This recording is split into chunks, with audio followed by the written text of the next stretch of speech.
Wake that ass up. Early in the morning. The Breakfast Club.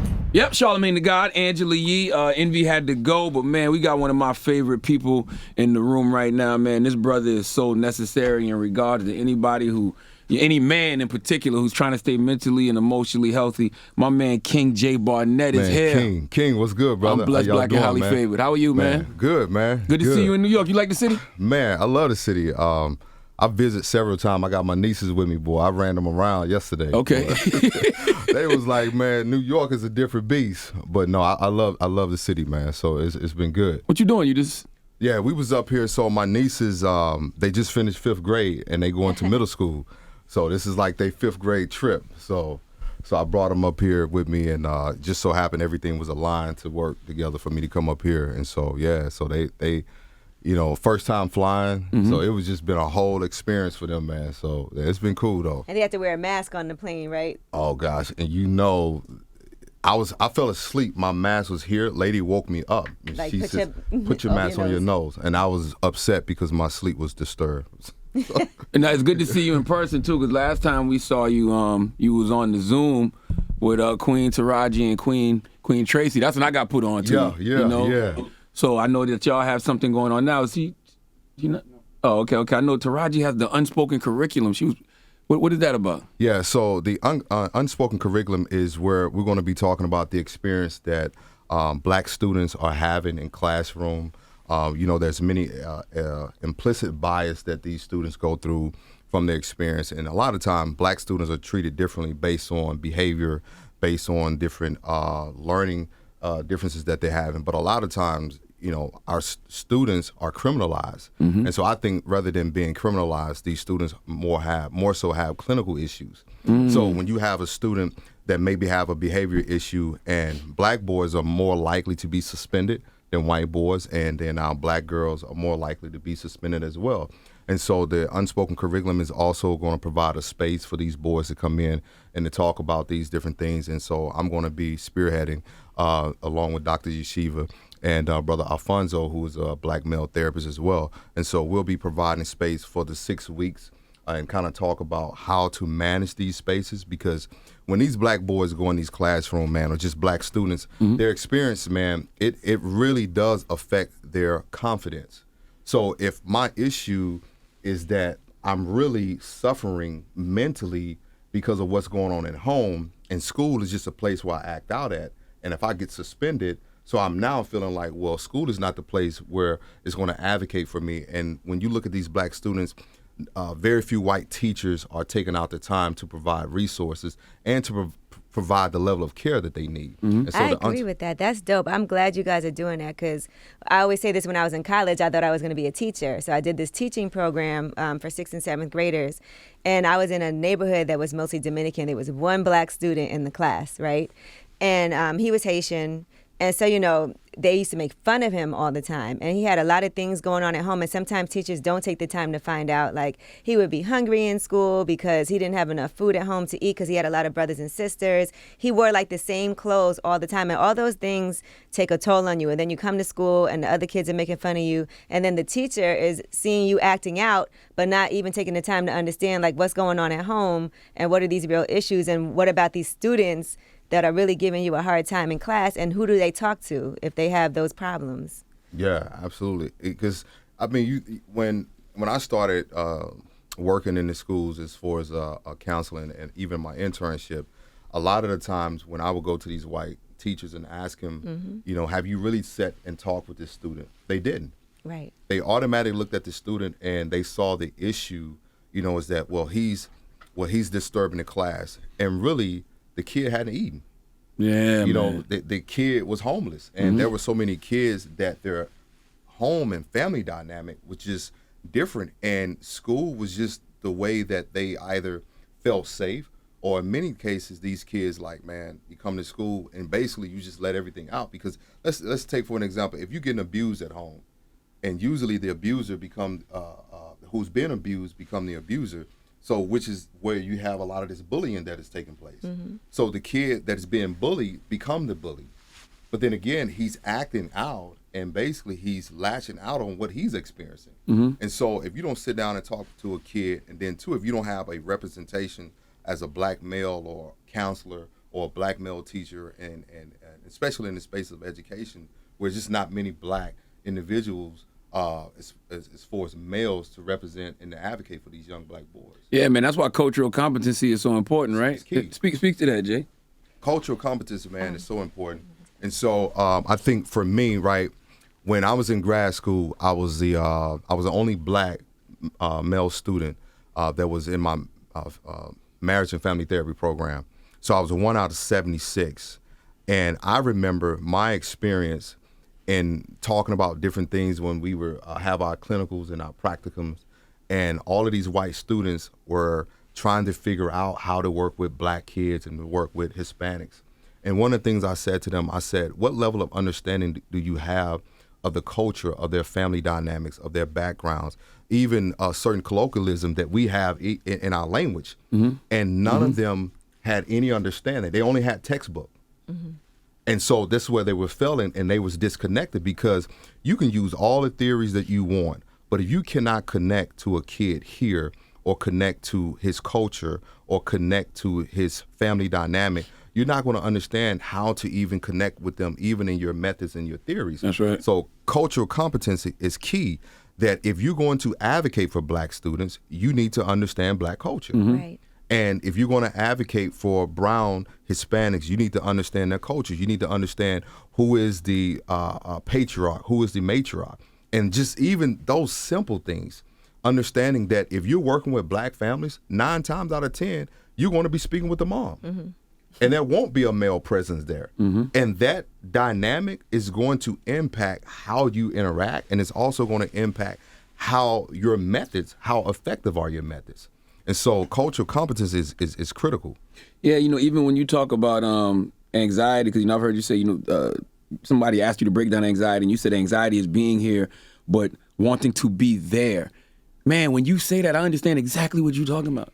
Because I think it's levels to anxiety, right? Like, my anxiety as a black man is totally different than the anxiety I know that a white woman experiences. But expound on that a little bit. So, anxiety is really rooted in the fear of the unknown, right? And it's the fear of the what if. It's the fear of what can. It's the fear of uncertainty. And it's the fear of a possibility where you have no evidence.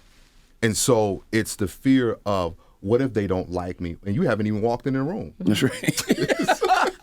So it's the fear of, what if I'm rejected? Well, you haven't given yourself an opportunity to be accepted. So and that anxiety roots up a lot of just, our family system, because many of us have already been rejected by our families. We've been abandoned by, our loved ones, and we've been ostracized for our thoughts, for our belief system. And so I would even go on a limb, man, to say every black person deals with a level of anxiety, whether it's racial or through a social experience. I think from a family perspective, even when you decide to step out of your family dynamic and say, I'm going to become something that no one has never seen, there's great anxiety that comes from that. Right. Because now you got to hear, well, who do you think you are? Mm-hmm. That creates a level of anxiety altogether, right? So I think the anxiety of being here, wanting to be there, is having to wrestle with the outcome that you created in your head that's haven't really taken place, but in your mind, you made it real. And so I think when we have spaces to kind of talk about rational and irrational anxiety and be able to expound on those differences in variation, it allows us to be able to grow and understand that it's real. However, I don't have to allow it to really hold truth in my life. What made you get into therapy and coaching? So, man, oh God. So for me, Angela, so when I left football, I battled with depression since I was 13 when my parents divorced. And, and people say, well, how did it shape you? I said, because, my parents were pastors. And so for me, it was just this heartbreak, I can't believe my parents are divorcing, right? They're church leaders. And I think at that time, I didn't really have anybody reaching out to ask me how was I doing, because I automatically began to feel this gap where I had to be a big brother and I had to be there for my mom. As most black boys, you're stepping in a daddy role where you're still a boy. And so that pressure, I carried it, and football became a safe space for me. So when football was over, I didn't have a safe space, a Right. perceived safe space. And then, two, it was how I cope. So, for those that follow my story, I talk about suicide. Like, I'm a 2-time suicide survivor attempts. And so when I started going to therapy after my second attempt, and the therapy started to really address the issue behind the depression, because I feel like depression is a symptom to a greater root issue. And the root issue was really stemming from abandonment. And the depression was brought on trying to be accepted. Mm-hmm. Because for most black boys in sports, coaches are fathers. Mm. So when football was over, I'm looking for another father. Mm. I'm looking for some more validation. And this is why it's hard for guys to transition out of sports, because they identify themselves through what they do. And what I had to learn was it was what I did, but it wasn't who I was. But that takes a deeper level of healing and really addressing fatherhood issues and daddyhood issues, and understanding that the validation that most men, all of us, let's just be real. I don't care what level of success. It's just something about having a dad there, because I feel like a mother determines what a child remembers, but a dad determines what a child believes. That's right. So when dad put his stamp on it, man, it's like you can do it and be whatever you want. But even when you look at men who have become successful, the constant need for validation is that I have all of this, but I still haven't been approved by dad. Mm. I have all of that, but I still haven't been approved by the man that I looked up to, or the man that was absent from. So I started looking at them within myself. I looked at former teammates. I looked at all of the black men that I knew that, man, what was a correlation in all of us trying to find our way in manhood? And it was the fact that the absence of not only just a father, but it's the lack of knowing who we are. Man, the first time I ever bawled in therapy was talking about that, and how your father, for me, my father, he would discipline me for things he didn't teach me. You know what I'm saying? And I remember one time I'm driving behind him, and he ran a stop sign. So I'm like 15, 16, so I ran the stop sign too. But then he pulled over, I pulled over, and he slapped me, right? But it's like, I'm following you. So how you punish me for things you didn't teach me? So, but you realize he just was only doing his best because he had his own issues. But no, you're absolutely right. Just that's what you want from your father, that validation. Yeah. And that's what led me into therapy. It wasn't something that I was set out to do. I feel like it was God ordained. Mm-hmm. And from the first time I entered into my master's program, the first class, general studies on marriage and family therapy, like, it answers so much within my own, within myself, within my own family dynamic. I was like, oh yeah, this is what I'm supposed to be. And then when I started really talking and guys started reaching out, and it's like, yo, man, I've struggled with depression, man. I wanted to, take my life, man, dude. I got extreme anxiety, and especially with pro athletes, because it's so much pressure to be and to perform. Right. And a lot of it, but Chris Rock said something, man, that was so powerful. He said, women, children, and animals are loved unconditionally, but men are loved under the condition that they provide something. So psychologically, as men, everything is about performance. And so when I started to really dig deep, I said, I want to get brothers to remove the cape from trying to be Superman and learn how to function in your Clark Kent.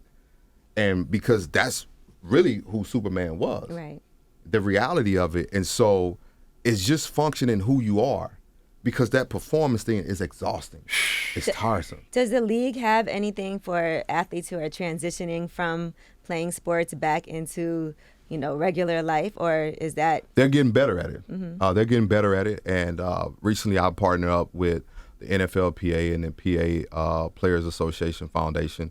They're doing a lot more workshops, a lot more symposium, and creating more outlets. I mean, when you look at the players over the past couple of years who have either committed suicide or they've had these untimely deaths, it's very disheartening. And one of the things is that I want to do with athletes, especially black athletes, man, is just really get them in the space to where these coaches even begin to see these kids as a whole person and humanize them in a way that, man, this kid is more than just an athlete. He's more than just somebody who can dunk, who can jump. These kids are future fathers and husbands. Mm-hmm. But then too, it's like when these kids are done, and let's say you don't go to the league, and you say, hey, go be the best in life. All they know is to perform. And now you're asking them to function as a husband, to function as a father, or function as a citizen. It's unfortunate. And so I think, you know, with what Charlamagne's doing and you guys' platform and just really normalizing men speaking, you know, and I think there's a shift right now that more men are becoming comfortable. Because one thing about men, we have to see it. I feel like women, y'all do brunches, y'all do trips. We talk to each other. Yeah, I love a girl's trip. Yeah. And women process through talking. Yeah. So, we tell each other everything. and men, we process in silence. It's like in the locker room, like we gonna come together, but you're not gonna know personal stuff that's going on in nobody's life. Because we performing for each other. And a lot of it is just protection. You know what I mean? That's it. Yeah. That's it. And it's a protection of that little boy. That's right. And so what happened is that I show up as a man, or I show up as a male, but behind it there's this little boy who is broken. Right. Yeah. You how did you get the validation that you were seeking from your father? How did you, I guess, you know, fix that wound in yourself? I didn't. Man. I didn't get it. Do we ever? Man. Well, answer the first question first. You didn't get it, did it? I didn't get it because I felt like my father has never had the conversation with me that I wanted him to have. And I said this to one of the young guys I mentor, and I said, man, I've had to accept that I would love to have it, but I can't wait for it. And that's when I said to myself, I have to keep healing. And I think the validation for me now is being able to look at other brothers and speaking to the king in them and being able to build them. But also when a brother hops, you know, or sends me a DM message and say, man, dude, thank you for talking about this, man. I watch a video, you know, talking about depression. I watch a video talking about, you know, leaving sports and all those things. It's like, man, that helped me. And so that brings a great validation, and I would say the word that I would use, it brings great fulfillment. Because now at this point, I think that as you continue to grow and evolve as a man, not only does your perspective shifts, but your view on life shifts. And so my view is who are you building rather than what you're building? Because it's great to build things, and I think men should always work to build things, but who are you building? And I think to be able to hand the baton to another young man and to talk to him about emotional intelligence and to be able to encourage him, like, listen, man, I want you to get to a place where you can respond versus react. Everybody has anger, but I want you to manage that. I think even when we look at these artists, I think, you know, we give these young kids a bunch of money because they got a hit and their song is popping, but I think these kids need mental health coaches. They need more than just a tour manager. These kids need a therapist or a counselor, somebody to help manage that, because here's what is happening. They're processing through their pen. Right. They're processing through their pen, and their pen is broken. And here's the thing that today's artists are doing is they speak about what's going on inside of them versus artists of old that when we grew up, artists talked about what was going on around them. These artists are talking about what is going on inside of them. Listen to the lyrics. It's a whole mood. It'll shift. Like some of these artists, I think they're very talented, but man, their music, man, will shift your whole energy. You can hear the anxiety. And you can hear the other depression. thing I think that artists today have to deal with is social media. That's my right. God. And having to feel like you need to respond to things, or if you don't say this because this person said that about you, then you're considered like not real. It's a lot that goes on with even having to deal with people causing issues for you, or you seeing people talk crazy about you and then you want to, you know, respond to that, or it changes how you feel about yourself. And, you know, that's difficult too, because we didn't grow up having to deal with social media. Oh God, no. I mean, I could imagine, man. Like, you know, I've had to work with kids who deal with the bullying. Yes. You know, 2020 was a tough year because I had several kids who took their lives, and it was just, and you listen to the stories of the why, and you're trying to rationalize, like, man, somebody said something that was either false or perceived or misleading, wasn't even true. And, you know, these kids bought it, and they purchased this decision that I just want to leave it all. And my heart goes out to this generation because it's so much that they have to face every day. Like my nieces, I look at them and I'm just like, man, dude, it's just like I couldn't imagine. Right. Everything is being watched. Everything is being, you know, processed through our phones. Yeah, it used to be a rumor started and it was just telephone, but now it's like the world. rumor goes viral and spreads throughout your whole school, community. Everyone hears about it and it never goes away. Yeah, and then too, I think what is even more damaging to this culture and society is that we don't give people the space to grow and evolve. So it's like you had somebody who had a thought in 2015 and they come in 2021 and they have a different perspective because they've either educated themselves or life itself has just, you know, changed your perspective. And so now these kids, I have several kids like, what do you mean, Mr. J, I can't be perfect? I said, how so? I said, It's impossible. It's impossible. How? Go ahead, I'm sorry. But they feel like they have to be perfect. And so everything is filtered. They can't be raw. They can't be authentic. And what that pressure does is it doesn't really allows for true humanity to take place because that's what you're supposed to do. So it's almost like if somebody was dating somebody and they married and there was infidelity and the person come out and talk about it, then, you know, years later they grew from it. But it's like, give people the space to grow and stop, you know, putting a nail in the cross.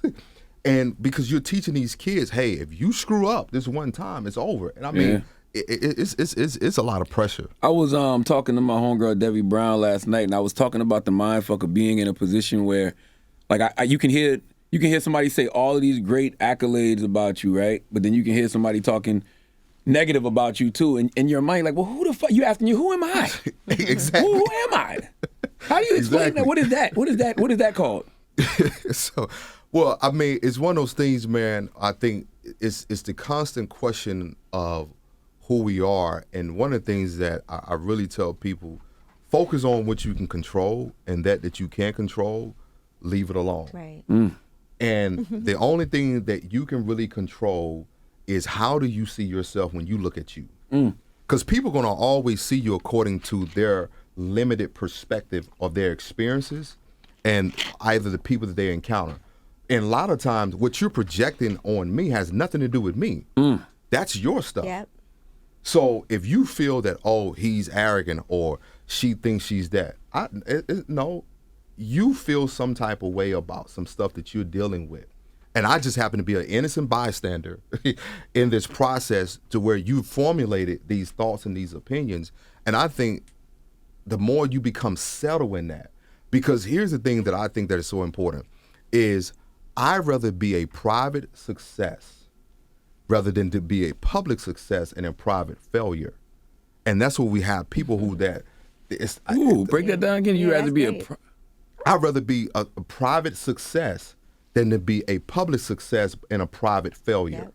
Yep. And I feel like, because the public success is, I have to put on a show for everybody, but you're failing in your relationships. You're failing in your day-to-day encounters with yourself, because your interpersonal relationship is going to determine the relationship that you have with others. So the relationship that you have with yourself is always going to project how you relate to other people. Yeah, no, I think that's great. When you know what's going on with you for real, no matter what anybody else says about you. That's real. Like, people will try to attack me about certain things. Oh, she ain't got no man. Well, I have been with somebody for 6 years. I'm good. Real. Like, but they don't know because I don't put it all, you know, out there all the time. But like, they'll say like the worst things. Oh, she don't do this. And it's like, No, in real life, I know what I'm really doing. And Right. that's important to be able to feel confident in that and to have people that support you, that know you, that's what I care about more than like somebody trying to get my attention. That's real. And trying to provoke you. Because you can see when somebody's trying to provoke you into something. Yeah, and what you've done, Angela, is provide a space of peace for you. Because see, once you provide that space of peace for you, dude, see, peace is not the fact that everything is running through a field of sunflower. Peace is that the world is falling apart and I have solitude. Yeah. I'm good. I'm happy. And it's Like- good, but you know, when people say things that aren't true, you're like, all Who right, gives a fuck? like, I know it's me. not even true. Yeah. Exactly. You remember that old exhibit video when he was just walking and everything was going crazy Yeah. behind him, but he was just Exactly. He just went to the That's- store and that- went that- home. Exactly. Yeah, And that's yeah, it, yeah. man. And it's really having that place of peace because we live in a world where everybody has an opinion. Yeah. Yep. If you have social media, you have an opinion, rightfully yours. Yeah, go ahead. However, your opinion is none of my business. And it's also not facts sometimes. Like, it could be something that's a fact. And you're like people will be like, Angela's not black. I'm like, okay. I mean, what can I even say to that? Like, And then two, That don't tell the whole story though. yeah, exactly. You know what I mean? But It's then just two, me. you have like, okay, what constitutes actually being black? You know But what she I is mean? black. She's black and Asian. Right, It's exactly. like they don't know the whole story. It's like but it's also like you're just saying that because you want me to be mad and like, and I don't give people that privilege of me like responding to things that I feel like they're trying to get you to respond because they want a back and forth and they want to try to embarrass you, and I don't give anybody that. Man, listen, I live by what Lil Duval said, man. I'm not going back and forth with you At niggas, all. man. I'm not. Because no. all it does is make it worse, and then now Yeah. you're stressed out and you got all these. No, it's Man, not that- even true. Why am I even entertaining this? Listen, I tell a lot of these athletes, man, if you don't get nothing else, get you some emotional intelligence. man. Be able to process your emotions and be able to manage your emotions about others when they can't process their emotions. Because again, that emotional IQ intelligence allows you to be able to, okay, I can process that I don't like what they said, but I have the ability and the capacity to know what they said is not true. It's not true. However, does it have any validity? Because when we start to allow that stuff to enter into our spirit and enter into our control system, which is your mind, that dictates so much. So many people are depressed by other people. See, it's one thing to be depressed by a circumstance or situation, but when you start allowing people to cause your depression, man, like, nah, you are giving them the power over you to say, hey, I get to control how you feel. That's right. Like, nah, man, life is too short for that. What do you mean, Jay, when you say that you're black exhausted? Man, when I say that I'm black exhausted, I'm really talking about the emotional toll and turmoil that it has taken on me being a black man, being a black person, having to endure, avert racism, having to endure the media controlling the narrative, controlling the messages. It's just like, it's one of those things that I walked into my office and back in Texas, and there was a white colleague of mine who's a therapist, and we was talking about the George Floyd thing, and I just looked at her. I was just like, man, I'm just so tired. I'm black exhausted, man. I'm just tired, man. And it was one of those things. She was like, Jay, what do you mean? I said, man, I said, it feels like being black is a job. Yeah. Like, it's work. It's like if you're educated black man, you gotta manage how you present yourself, right? And then if you're an educated black woman, you don't want to come off as an angry black woman. And then if you're educated, like I never forget having a meeting where I was having a meeting with this guy, Charlamagne, and Angela, and the guy misinterpreted my passion for aggressive because he was looking at the former athlete part. Right. And he was like, "Oh, Mr. Barnett, are you're okay? You sound a bit aggressive." I said, "No, sir. I'm being assertive because I'm very passionate about this." And I said, "I just want to change this word for you." So, but it's just like it's always having to control our emotions, manage our feelings. Make sure you dress appropriately. Make sure you wear your hair like this. Don't say too many of this word. Don't say to that. You know what I mean? So if the cops stop you, just shut up and get home. Just comply. And that's black exhausted right there for those that are watching, man. You're so right. My homeboy, you know, I do like 2 big vacations a year with his family and friends, and my homeboy was like, man, we ain't even get to go on no vacation last year. And he said, I look forward to just 2 weeks of not being black. I'm like, what are you talking about? But then he explained exactly what you explained. He said, it's just going somewhere and just being. That's just it. Existing. I'm like, damn. Because you go into other countries, right? They just want you to have a good time. That's it. They just want you to come have a good time That's and it. buy their little souvenirs and That's it. drink a bunch of margaritas or tequila. They just like, hey, just come have a good time. When we get here, it's like, I mean, Jesus, man. And it's on 10 even more now because of the climate. Because me, I'm showing up as my unapologetically black self everywhere. Man, and that, Charlamagne, is what, just through watching you use your platform, has encouraged me to do more of. Because I remember when I started practicing, you know, I told my director, I'm going to be honest with you, I'm not going to wear a cardigan, man. Like, I'm not going to wear, you know, I just can't do it, man. So, you know, I was known as a therapist that wear hoodies and some dope kicks. And that's me. And I remember my supervisor during supervision, this white guy was just like, well, Jay, you know, you want to look like a therapist. I said, well, what does a therapist look like? Exactly. I said, why does it have to be a look and it just can't be in my skill set? I said, I've seen therapists who look like therapists and they don't have the ability to be effective in their work because you are not culturally competent, you know what I'm saying, in understanding black issues, but you show up looking the part doesn't mean that you can be the part. I was like, dude, I looked at him and told him, I said, bro, I'm still not wearing that cardigan, dude. I'm not doing it. I'm not doing it. But that's the main reason I relate to you just because you are, I can tell you're an unapologetically authentic black man. You know what I mean? And most importantly, you talk about your flaws. You talk about where you've been unapologetically. And when I see that and I see the man you are now, I'm like, that's somebody I want to listen to. Exactly, man. Because that's really what it's about, is it's evolving from what you've experienced. And I told a client of mine this the other day, and it was like liberating for me to even, I said, you have an option. You can either choose the story or you can choose you. And they said, well, what do you mean? I said, choosing the story, you're giving the story not only power, but you're allowing the story to control the narrative. But if you choose you now become the storyteller and you get to change the narrative. And I had to stop. I said, I want you to sit in there, but let me sit in it too. But that's part of it, is that the story didn't define me. In fact, it actually shaped me and gave me an opportunity to become. And so many times we don't see men become, or we don't celebrate a man evolving, right, in thought. Well, I just say, oh, that nigga on that, you know, he on that black shit now. Yeah. You know You a Muslim now. Yeah, you a Muslim.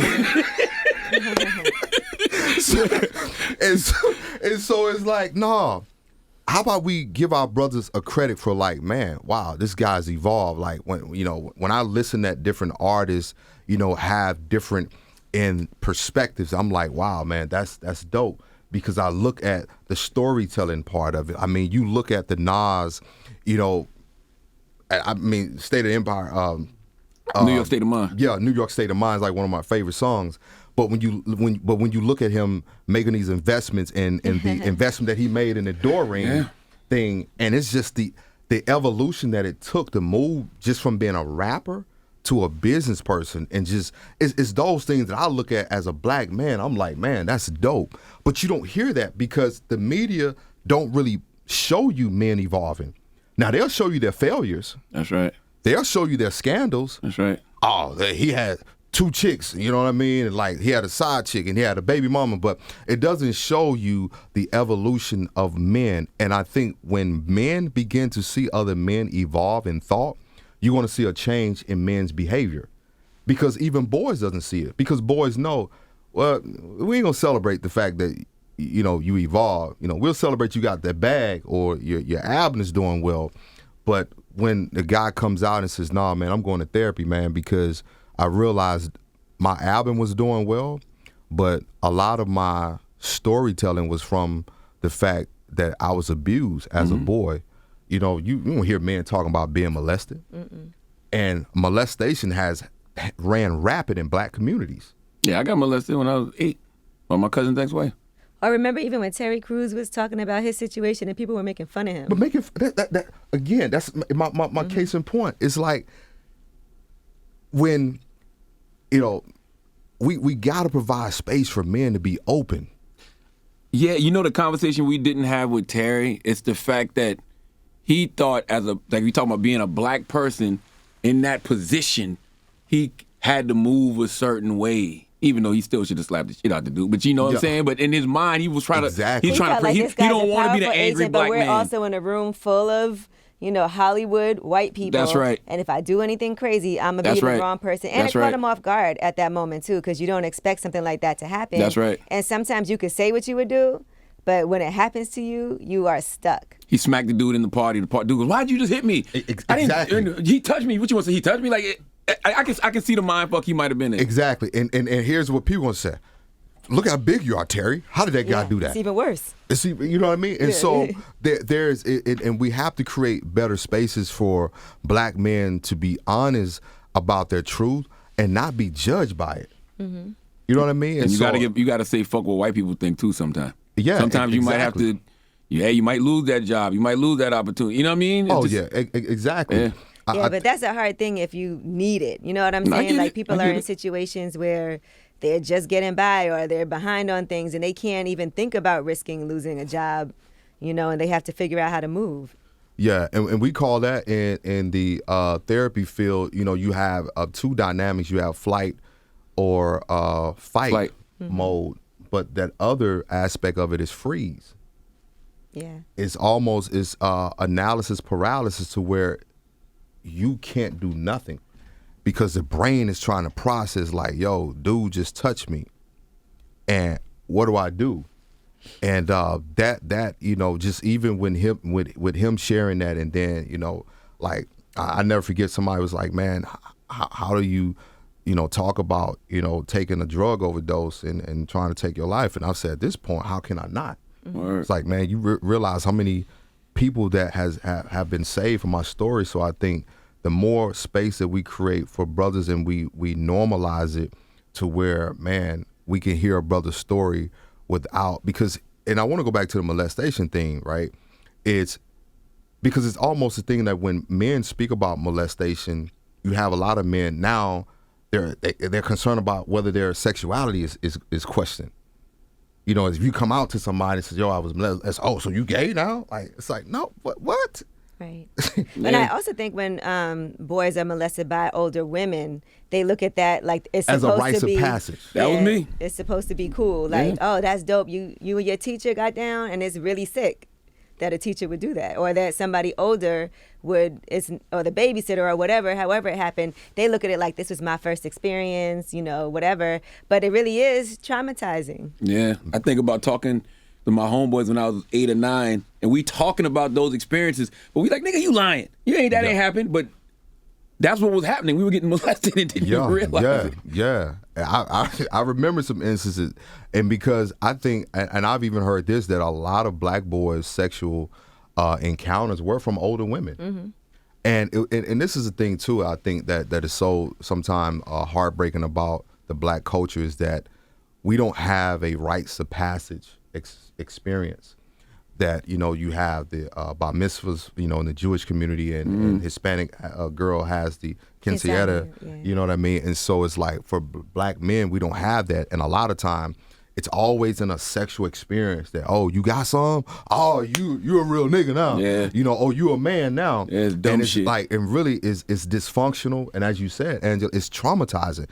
Because now what the brain does is there's this door that's been opened, and now you have a guy who develops a porn addiction, or now he's very promiscuous, or now you have a guy that's hard to commit because something unlocked and opened as a child that he wasn't able to close. So now the brain is looking for that sensory, it's looking for that reward system that happens in our brain when we have certain experiences. That's why I said, man, you know, it's so important for us to not only give as we give girls space, but give our boys, because a lot of men sexual, because people say, well, I have because sexual desire and sexual appetite is two different things. Because people say, well, I just have a strong sexual desire. But the sexual appetite is really driven from something that happened, like what makes you want to have different partners. Again, well, I have a high sex drive. We're not talking about the drive, I'm talking about the appetite. And that has really damaged a lot of men, and is why a lot of men have difficult being faithful. Right. It's not the fact that you can't be faithful. Your brain doesn't know how to be faithful because of these experiences and these encounters that you had, that the brain wants this experience because you got this. It's like the drug experience. The moment that you get this high, and I've never smoked weed and got high, so I don't know, you know what I mean? So, but from what I've heard, you're never gonna get higher than you got the first time. So the brain is looking for that high all the time. Mm-hmm. And it's just like anything else. The brain is looking for that sexual experience. It's looking for this love. It's looking for that attention. And that's why we have to be careful what our kids listen to, what they watch, and what they see. Do you think it's a difference between healing and growing, Jay? Because we had Queen Ayanna Lavanzana up here. Yeah. And she said that, I may be doing, she said I need to ask my therapist if I'm doing growing work or healing work. You think it's a difference? I would say that the two work together. Healing allows you to grow. I think as you're healing, you become self-aware. I think you're able to, open the door to your self-actualizations, right? To understand self. I think as I heal, I evolve. As I heal, I grow. As I heal, I learn. And healing always starts with addressing the things that we hide. Mm-hmm. So as I begin to heal, I no longer feel the need to hide. And if I'm not hiding, I am now growing, and I am now flourishing. I am blossoming. And so I think the two work together. I don't think that there's one definition that you can put on healing or put on growth, because if I'm growing in my healing process, it's working. Mm-hmm, mm-hmm. And so the healing, it's connected to the soul work, which is the mind. It's connected to the childhood experiences. It's connected to the dysfunctional events. It's connected to the abuse, the rejection. And so as we begin to touch that inner work through therapy, counseling, and coaching, whatever somebody prefer, I think it allows you to grow. And I would say this, when you begin to heal, you begin to grow, you can now show up to the world with an answer, or as an answer, rather than showing up to the world with a question. Mm-hmm. And so I think that's critical in our healing and our growing process. And I think they both work together, because that was the thing that I realized, is that as I began to heal, it grew me as a man. Yeah. It grew my perspective. Like I looked at women differently, because I can be honest that when I was broken, I dated differently. Right. Because you dated from, I could say this, I chose women that not only reminded me of my mother, but I often chose women where I felt that I had to rescue my mom through them. Mm-hmm. Because I felt like I had to be the savior. Mm. So when I started, it was this Messiah complex. And as I began to heal, I began to grow and says, hey, you don't have to save anybody. Right. When I began to heal, I began to say, no, you are enough, even if you can't provide. And then providing is always not financially. And that's what I want men to understand. Sometimes providing is just in your presence, but it's in your presence of being without feeling the need that you have to perform. And that for me was life-changing. And I think that allows you to show up as an answer to the world, because we have a lot of people who show up to the world with a bunch of questions. Mm-hmm. Who am I? Who am I supposed to be? Mm. Do I look good? Do you like my body like this? Do I need a bigger butt? Do I need bigger breasts? You know what I'm saying? Do I need a beard, bro? You know what I'm saying? I see the beard game popping right now. You know what I mean? So it's like, am I okay bald? Because dudes are getting units. Nothing wrong with that. so nothing wrong with that. By the way, a private label, we got you if you need units. I have a hair store. Y'all sell those? Guys. Yeah. Not yet, but I think Oh, Yeah. you looked very interested, but it's fine. no, I'm not. Shout out to my boy Adrian the Barber in Dallas. The dude is amazing. I've seen him do amazing work with brothers. Guys are getting lace front beards, everything. Yeah, I couldn't do the beard thing because I'm like, what if you working out and that thing just like Start coming off, yeah. And Is that it's like, yours, Jay? That's it. Yeah, no, this is all mine. That's all Okay, I'm just making sure. I don't know. You shouted him out like, man, I'm gonna get that cook up next time I go this there. all mine. Again, nothing wrong. Nothing wrong with that, man. You know what I mean? Do what you need to do. You know what I mean? So, but yeah, and you show up to the world with a bunch of questions. Right. But when you begin to heal, man, it grows you in your spirit, in your mind, in your perspective, and cause see, my mentor always said to me, "Stop harassing the world with your perspective, bro." Oof. There'd be no social media. Nobody have nothing to say. Yeah. Damn. Stop harassing the world with your perspective. Damn. And just grow. That's what he used to tell me. Damn. What does that mean to you? We got a lot of good quotables today. No, it doesn't. did. I only got like one more question, but what I want to ask that. What does that mean? Stop harassing the world with your Man. perspective. He would always say, when I started working with him, I always went with my story. This happened to me. That happened to me. My dad divorced my mom. I saw my dad do this and my mom do this. Every man that's come in my life has abandoned me and this and that. And he was really just saying, hey, I got open arms for you. But I couldn't see that his arm was open. I saw that his arm was doing this, but they weren't. But it was my perspective based on what had happened. And he was like, stop harassing the world, because that's I would take that story with me everywhere I went, Charlamagne. Yeah. So even if a brother tried to connect with me, I couldn't receive him because of the experience that I've had with men based on the experience that I had with my father. Mm-hmm. And so now when I see brothers and I call him King, and, I was downstairs talking to a brother and, we was chopping it up and we was like, man, good meeting. I said, yeah, man, blessings, King. So now my perspective is different because what I see in you, I see in me. Mm-hmm. So I'm no longer harassing the world with the perspective that I had based on my experience with my father and with other brothers.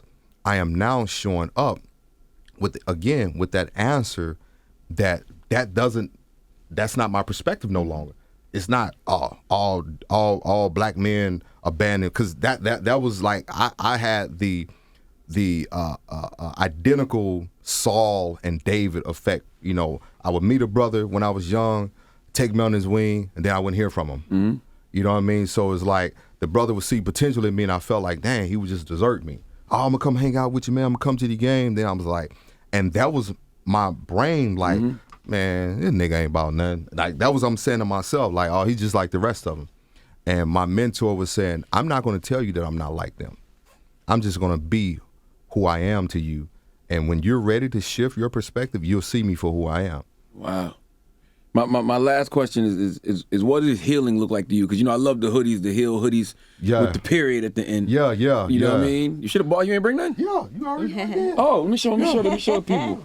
I you probably didn't see me wear these, but yeah, the heel joint with the period on it. So what does healing look like to you? Yeah. So to Sonny, my partner Sonny Hill, and healgirlheal.com. Healing looks like to me is picking up things that you would want to put gloves on to pick up. Meaning that you address the ugly parts of you, you address the things that you hide in the closet, you address the things that you tuck away under the bed, you sweep under the rug. Healing is really digging in the depths of your soul and addressing the childhood wounds, addressing the mother wounds, the daddy wounds, issues, all of those different things, cognitive distortions, which is when we see the world inaccurately or perceive our reality inaccurately because now you had an experience. Healing is peeling back the layers. And as I say often, healing is a journey. It's really a journey. When people come in to counseling, to therapy, I always say to them, like, man, this this first session is just really, introductory. And, textbook, it takes about a minimum of 22 sessions. Sheesh. To really, because think about it. But think about it, even in dating, how long does it take for you to really get to see what somebody's objective is? Right. And motives. Now I feel like a motive would come out before an objective. Objective has an end. A motive has sort of like a temporary, I'm trying to get something right now. Yes. But the objective is I'm trying to accomplish something. And so I think, when we can understand that, man, it's not an overnight process. I mean, you talk about your growth and your journey, like it wasn't something that you started, in January and by June you was just evolved and, I'm feeling alive. It's a journey because as you age and as you continue to move in different spaces and different levels in your life, you're going to have new experiences. But what healing is going to do is going to allow you to build your toolbox. I posted something the other day and I said, if you only have a hammer in your toolbox, you'll see everything around you as a nail. So you'll go around nailing things that don't need a hammer. And so therapy and healing is going to provide you with the tools to where you can check your emotion and say, you know what? Okay, I have this anxiety, I have this fear, but is it real? Right? Do I have any evidence? Yeah, I don't know if they'll like me. I don't know if I'll get hired for the job, but if I'm not hired for the job, does this mean that I am not qualified, or does this mean that this wasn't a job for me?